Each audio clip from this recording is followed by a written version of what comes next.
is disturbing to know that selling and leasing body parts is not a federal crime and is largely unrestricted in many states.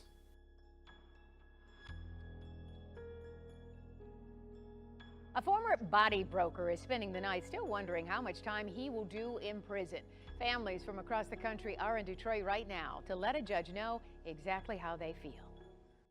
When U.S. authorities arrested Rathburn, they hailed their investigation as a milestone in efforts to police a growing industry. Brokers who acquire bodies donated to science, dissect them, and sell or lease their parts for profit. The indictment alleges that Rathburn stored bodies destined for medical education and training in grisly conditions and dismembered them with a chainsaw. He is accused of endangering clients, mostly healthcare workers, by renting them cadavers and severed heads that were infected with HIV and hepatitis, as if being a healthcare worker wasn't dangerous enough. Being in the medical field myself for years, I can only imagine. In the mid-2000s, New York State health inspectors twice reprimanded him for failure to provide documentation that the bodies he acquired were in fact willingly donated. Rathburn also had been on the radar of federal authorities since 2010. Rathburn is incarcerated for charges of defrauding healthcare workers and lying to federal agents. After agents searched Rathburn's warehouse, they said they found thousands of body parts. Thousands of body parts. Internal broker records and interviews identified more than 2,357 body parts obtained by brokers from at least 1,638 people that were misused, abused, or desecrated. That's a bit heavy. Moving on. The customers include the U.S. government. The Army used heads, arms, and legs for more than 20 bodies in blast experiments in 2012 and 13, even though donors had not given their permission. An Army spokeswoman said that the military was deceived by its supplier and never knowingly used the bodies of donors against their wishes. Being someone from the Army, I'm glad I never saw that shit. Anyway, most states, including Michigan, don't regulate body brokers closely, or at all.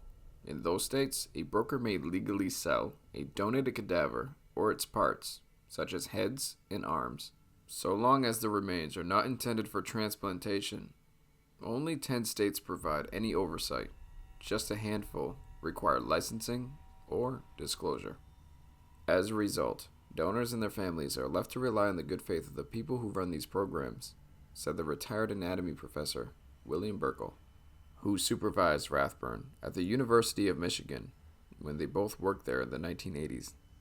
Because the laws vary so much from state to state, Burkle said, there is a lot of opportunity for people like Mr. Rathburn to do it without any sort of oversight. Rathburn's alleged victims include not only donors and their families, but also the doctors, dentists, and any other healthcare workers who acquired parts from him.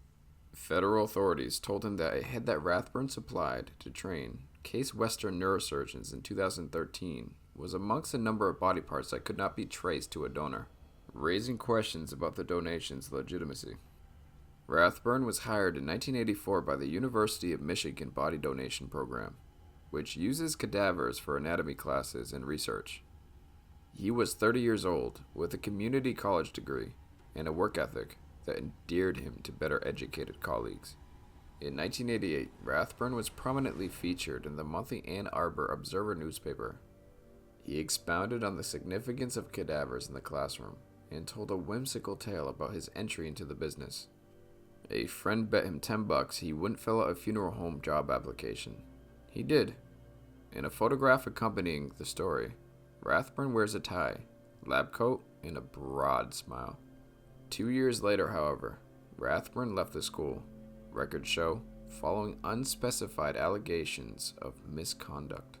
Who would have guessed?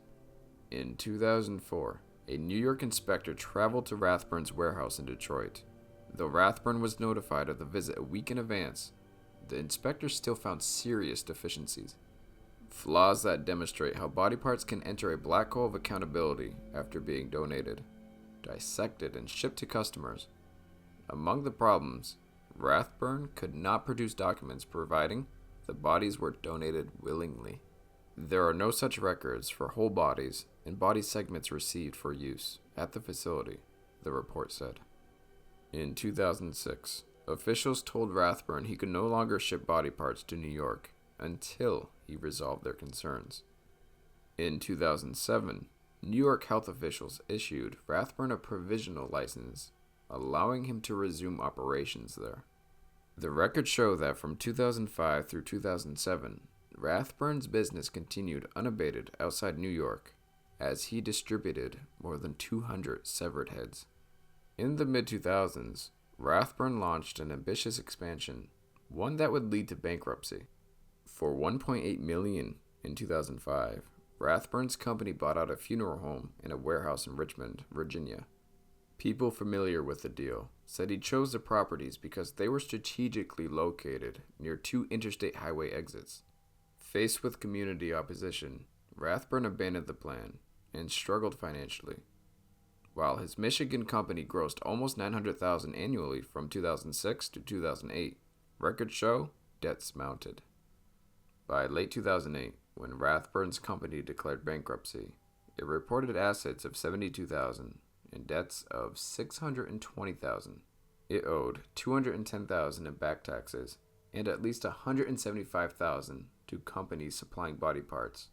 In court records, Rathburn described the Virginia venture as an ill-conceived plan.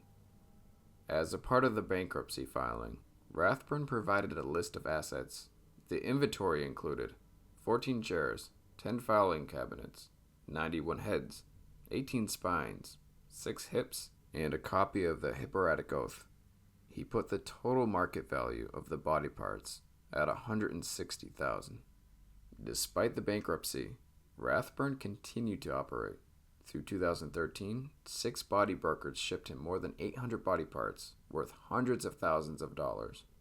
In 2010, and again in 2011, federal law enforcement records show that Rathburn was stopped returning from Canada. Each time he was carrying more than 10 human heads. In 2012, picnic-style coolers containing 8 heads in red liquid arrived in the Detroit airport. Border agents confronted Rathburn. Among the lies, agents alleged that Rathburn told them that the liquid wasn't blood, but Listerine mouthwash used to preserve specimens. The alleged lies to federal agents appeared to accelerate the investigation of Rathburn, court record shows, though no one intervened to search his warehouse or stop his business. 7 months later, his indictments alleges Rathburn sent a cadaver infected with hepatitis B and HIV to a medical convention in Washington, D.C. No attendees were harmed, although they would not learn the potential dangers for years. In December 2013, after nearly 4 years of investigation, the FBI raided Rathburn's warehouse and office. Inside, authorities said agents found thousands of body parts. Again, that's thousands of body parts. Only imagine that. Rathburn stored human heads by stacking them directly on top of each other, without any protective barrier, authorities said in court filing. The FBI began informing next of kin with a form letter saying, "There is nothing that I can say that can make this news easy for you. As a victim, however, you have the right to know the truth." "We want justice," a family member said.